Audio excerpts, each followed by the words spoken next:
What is the forgotten crisis in the church? So I was recently on a pilgrimage to Quebec, and I was hosted by 6 priests. I have to admit, I've never been surrounded by so many sacraments so easily in my entire life. Even by Novo Soto standards, it was a wonderful trip. And I was chatting with the people who were there, and a lot of the people who went there, though, very much, my impression was among the lady, they just took having 6 priests in residence, 2 or 3 nuns as teachers in a school, and a daily mass with 2 masses on Sunday, and a weekly solemn mass as normal. That's not normal. Normal is I sit on my bed on Sunday morning, open my prayer book, pray the text or mass each on Sunday, and that's what I do for Sunday mass. Um, Even getting to speak with other traditional Catholics in real life is very much the exception. It is not the rule. It is not something I get to do every day. It's one of the reasons why I try to make content, because I know that there are a lot of people who that rely on that, for whom going to a traditional Latin Mass is simply not an option. None of their diocese, even going to the Nova Sordo, is frequently difficult or impractical. Archbishop Marcel Lefebvre consecrated 4 bishops because he was concerned about the lack of sacraments. But there's something even more serious and detrimental to people's salvation than the lack of sacraments, and that is the lack of faith.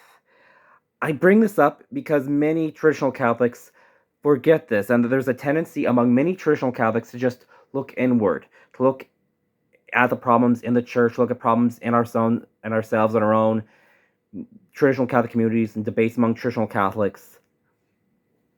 There are millions of Muslims, millions of Protestants, millions of people who are Jewish, Buddhist, etc., atheists,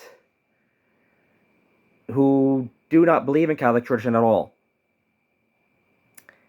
The second, according to the Ecumenical Council of Florence, Bull of Union with the Copts, it is Bull of Union with the Copts, paragraph 10. If you do not believe in Jesus Christ, you cannot have salvation. What does that say to about the Muslims, the Hindus, the Buddhists, and all non-Christians?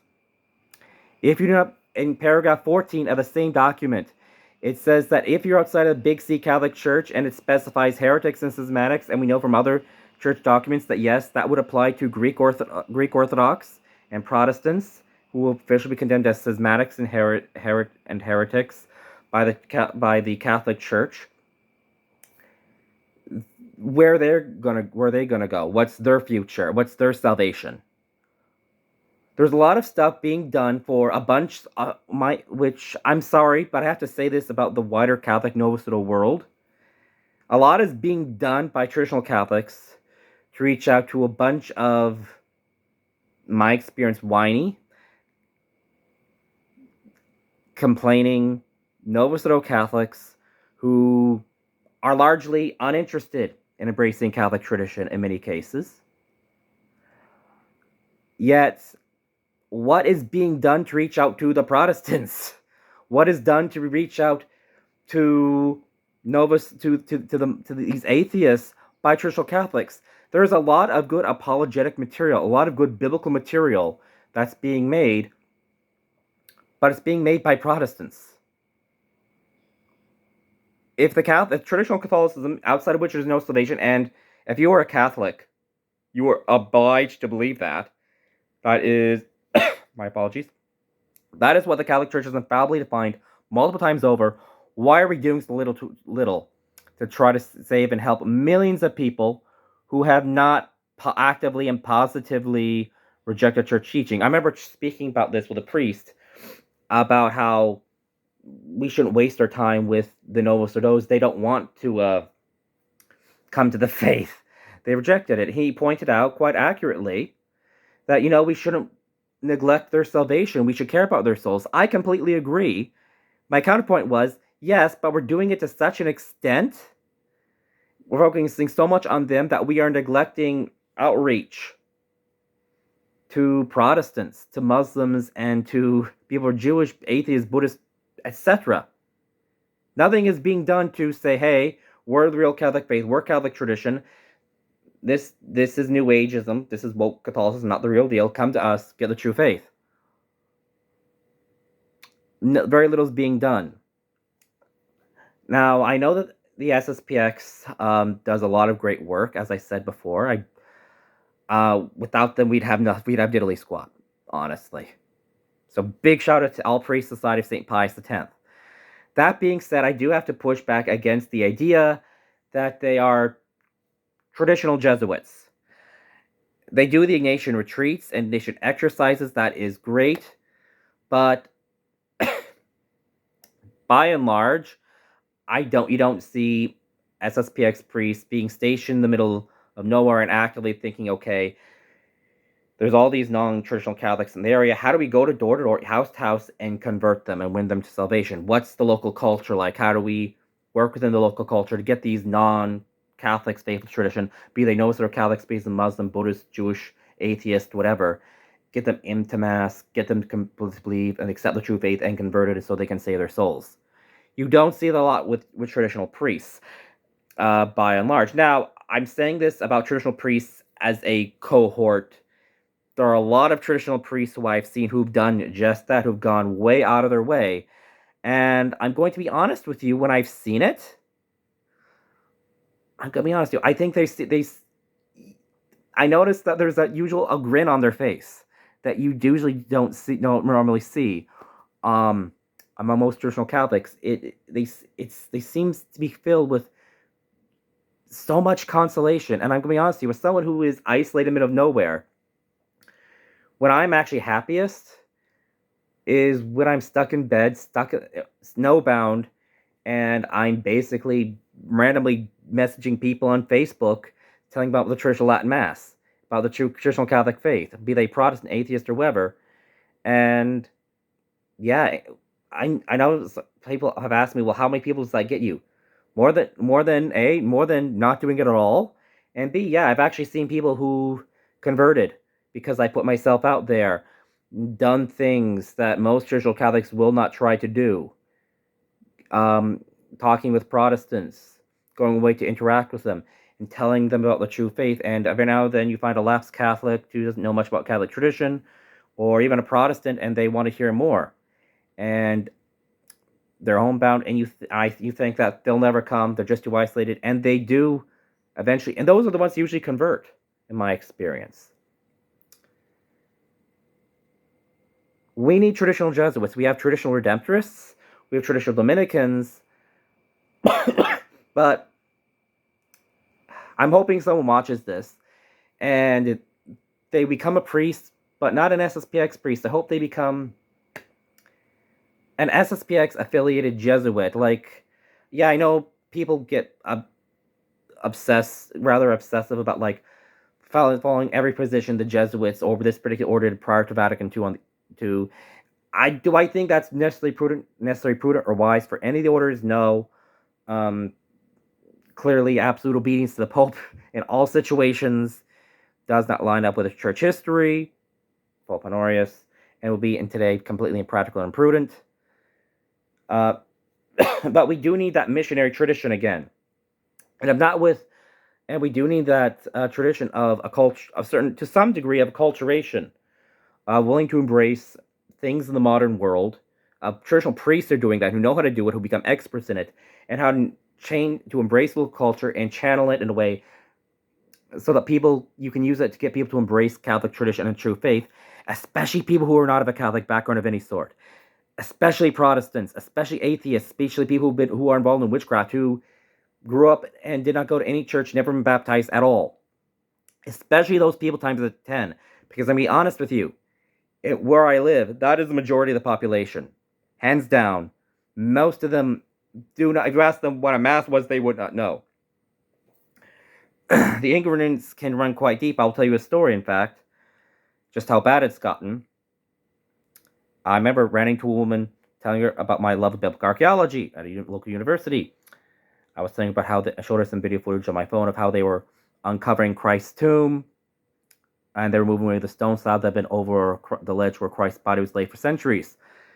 This woman was, of course, been raised in a Nova Scotia church, gone to Nova Scotia Sunday school, and it'll be obvious when you find out what question she asks next. She then asked me that how I, as a Christian, felt about them digging up the body of Jesus. She said that unironically, not as a sneer, she legitimately was not aware that Christianity taught that Jesus had been raised from the dead. Not that she disagreed with it, she did not know that Christianity taught it. This level of ignorance, and you know what? Her soul matters too. The souls of these people, isolated in the middle of nowhere, matter as much as people who live near the sacraments. And honestly, my experience, in many ways, they're less closed off to the faith that Christ taught than Nova Scotia Catholics were, or they're on par. Some of them are closer, some of them are more hardened. It varies on the individual. What is being done to evangelize them? And I'm going to be honest with you, this is going to be a controversial opinion with some. It's not just all on the priests. I remember doing research on the matter about what to do when you don't have access to your spiritual director. I've asked, in case anyone's asking, I have asked for advice, and I do recommend asking for advice from traditional priests about guidance for this, about how to reach out to evangelize non-Catholics, including both, I think at least one or two local mission priests, as well as the former District of Superior of Canada. This response I got in both cases was the same. You're confirmed, you know the local area, just avoid mortal sin and do what you can. Now, some priests will probably give you better advice, or some people have that as a luxury, but I've seen a lot of lay traditional Catholics use not having quick and easy access to priests as an excuse to not care about the spiritual welfare of their neighbors, and to at most say 3 Hail Marys for them every now and again, if that. That is not enough. You know it's not enough, and you know you're making excuses. Go to your priest, ask him to give you some guidelines on how to handle it, what to do, describe the situation, one-time thing, chat him up after Mass someday, get his blessing, and get to work. How do you know it's your calling? You know it's your calling for the same reason you know it's your calling to care and do something if your neighbor's house is burning down. The firefighters can't come in. What do? You get, well, I'm not a firefighter. Get a hose. Go in there. They're your neighbors. Do what you can. Prudently. And let's be honest, most of you, if you're in an isolated middle of nowhere, you are living in a non-Catholic environment. Anyway, you might as well get some work done and do what you can to make it more Catholic. We need traditional Jesuits. Christ's mission to the church, final mission instruction to the church before he ascended to heaven. And I noticed he said it both to the apostles and everyone else who was gathered. This is to everyone. Not everyone is called to it in the exact same way. But he said, go teach all nations. I remember hearing from Pope Pius XII. He said that, yes, on the matter. I have a famous quote from Pius XII saying that we as Catholics, that Catholics, under the guided leadership of the priests, are called to evangelize. Priests are to be leaders in it, but laity are to be the ground troops as well. And just because you don't have access, and just because you do not have an access to a priest, does not mean you are to do diddly squat. It means you are to call a priest, get some basic guidelines, and then get to work. What that's going to be for everyone in everyone's situation is going to be drastically different. Now, those are the instructions I've been given. I've asked various priests multiple times over. And that's why I'm continuing. And honestly, I'll be honest with you, if you do not know how to share your faith wisely and prudently in your society and in the world, I seriously question if you do not know how to do that, I seriously question if you have done your due diligence. because you need to know how to keep your faith in the wider world. There are many people, either you or someone you know, very possibly will not have easy access to priests at some point in time. You need to know how to share the Catholic faith and maintain it. Period. Full stop. There's no excuse. Learn the faith. Study it. So, for starters, again, any traditional priest watching this, please, please, please talk to the Superior General of the SSPX about making an order of traditional Jesuits whose goal is to set a global plan, make sure every place, especially the places that are isolated without regular priests and are hardened in sin, who do not want to be evangelized, that they are being evangelized, who will adapt to local culture, do that as a long-term plan with a long-term goal to convert the non-Catholics. Please, please, please, we need it desperately. As someone who lives out in the middle of nowhere, who is tired of seeing his loved ones go to hell, literally, please do it. And FY, you're probably going to get more help than you realize. There's a lot of isolated track casts stuck in the middle of nowhere who are being abandoned and neglected by the Novus Ordo. Secondly, lay Catholics, stop using the lack of priests as an excuse. If you have a priest, ask him for advice. He's literally there for you. Do not use, oh, we don't want to bother him. Ask him. He's there for you. He's there. I know traditional priests. Most of the priests I've never been. All the people who've actively discouraged me from inviting people to mass have not been priests. I've never once had a traditional priest of any brand actively blank out and say, don't evangelize people. Never once. I've had multiple things to the contrary.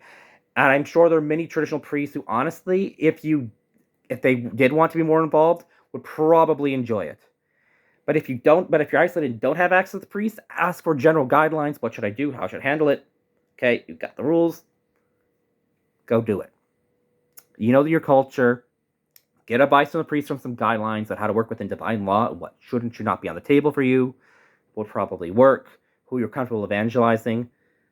There are a lot of groups of people who I just would not be good at evangelizing. I'm aware of that myself. And then get to work, honestly. And if you don't have access to the Mass, you can still tell people the true faith. Because honestly, if people go to Mass and they don't receive the sacraments, they don't have the true faith and not change their morals, they're eating and drinking judgment on themselves. But if you have know the true faith, and they have the true faith and learn to love God, even if they can never in once in their life get to the sacraments, there's still a possibility for them to be saved. That's probably one thing that's even more essential in the sacraments is the true faith. And if you don't have that, and if you don't have that to pass on, then you're not saved. Get it. Get the true faith so you can save your own soul and pass it on to others. That is your obligation. Anyway, those are just some basic thoughts I had. Again, apologies for my hoarse voice. I was kind of sick after my Easter pilgrimage to Quebec. I'm still getting over it. But anyway, please pray the Society of Saints Pius X for it to grow. Please pray that we get some traditional Jesuits sometime. We need these missionaries. And if you're a lay person, if you live in the middle of nowhere, do something. Tell people about the rosary, even randomly. If you can't convert the whole world, fine, but do what you can. And if you're a traditional Catholic with the luxury of having a priory next to you, I'm sorry, you've got no excuse. You've got no excuse. You need to be either sacrificing yourself, offering those masses and confessions daily for the salvation of your community and those who are isolated, and actively evangelizing people, because you have everything at your disposal. And for whom much will be given, much will be demanded. And this is the final command that Christ gave to his church as a whole before he ascended to heaven. We have our marching orders from Jesus Christ himself. God bless. Please check out the SSPX down below. I'm going to put on their website. God bless.